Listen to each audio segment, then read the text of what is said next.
ఈరోజు వాగ్దానం మొదటి సమూయేలు గ్రంథము 1వ అధ్యాయము 17వ వచనం. ఇజ్రాయేలు దేవునితో నువ్వు చేసుకున్న మనవిని ఆయన దయచేయునుగాక. ప్రియ సహోదరి సహోదరులారా, దేవుడు ఈరోజు అద్భుతమైనటువంటి వాగ్దానాన్ని మన కొరకు అనుగ్రహిస్తున్నాడు. అదేమిటంటే, ఇజ్రాయేలు దేవునితో నువ్వు చేసుకున్న మనవిని ఆయన దయచేయునుగాక అంటున్నాడు. ఆ రోజు అన్న దేవుని సన్నిధికి వచ్చి ఆమె ఎంతగానో దేవుని ప్రాధేయపడుకుంది.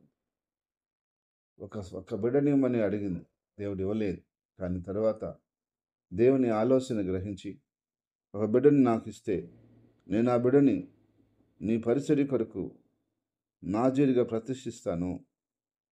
ఆ యొక్క బిడ్డను నాకు నువ్వు ఇవ్వండి, నాకు సహాయం చేయండి ప్రభు అని దేవుని సన్నిధిలో ఒక నిబంధనతో మొరపెట్టుకున్నప్పుడు దేవుడు ఆమెకు ఆ యొక్క దినమున ఆ మందిరంలో ఉన్న దేవుని సేవకుని ద్వారా ఈ యొక్క మాటని, ఈ వాగ్దానాన్ని ఆమెకి ఇచ్చాడు.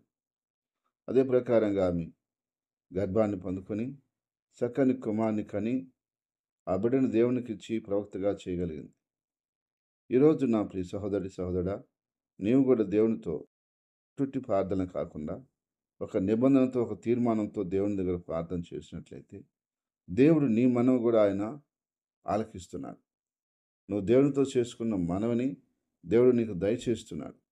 ఏ మనవైతే నువ్వు దేవుని దగ్గర అడుగుతున్నావో, ఏ విషయం కొరకైతే దేవుని దగ్గర ప్రార్థిస్తున్నావో, ఆ విషయంలో ఒక తీర్మానం నీకుండి, ఒక నిబంధన చేసుకొని, ఆ నిబంధన ప్రకారంగా దేవుడికి ఒప్పందం చేసుకొని, ప్రభువా నువ్వు నాకు ఇలా చేసినందుకు నీ కొరకు నేను ఇలా చేయబోతున్నాను, నీ నామ మహిమార్థంగా ఇలాగ నేను అర్పించబోతున్నాను, ఇలాగ నేను సమర్పించబోతున్నాను, ఇది నీ కొరకు నేను ఇవ్వబోతున్నాను, ఇది నీ కొరకు నేను చేయబోతున్నాను, నువ్వే నాకు సహాయం చేయాలని మనం అడిగినట్లయితే నీ మనవును కూడా ఆయన ఆలకించి నువ్వు అడిగిన దాన్ని పరిపూర్ణంగా నీకు దేవుడు దయచేయబోతున్నాడు. ఆమేన్. ప్రార్థన. ప్రేమగల తండ్రి, పరిశుద్ధమైన దేవా, నీ స్తుతులు స్తోత్రాలు చెల్లిస్తున్నాం. దేవా, నీ యొక్క బిడ్డలని జ్ఞాపకం చేసుకోండి. ప్రభా, ఏదైతే నీ బిడ్డలు అడుగుతున్నారో ఆ మనవులన్నీ కూడా యేసుక్రీస్తు నామములో మీరు తీర్చమని ప్రార్థిస్తున్నాను. మీరు సహాయం చేయమని ప్రార్థిస్తున్నాను. మీరు సమకూర్చమని ప్రార్థిస్తున్నాను.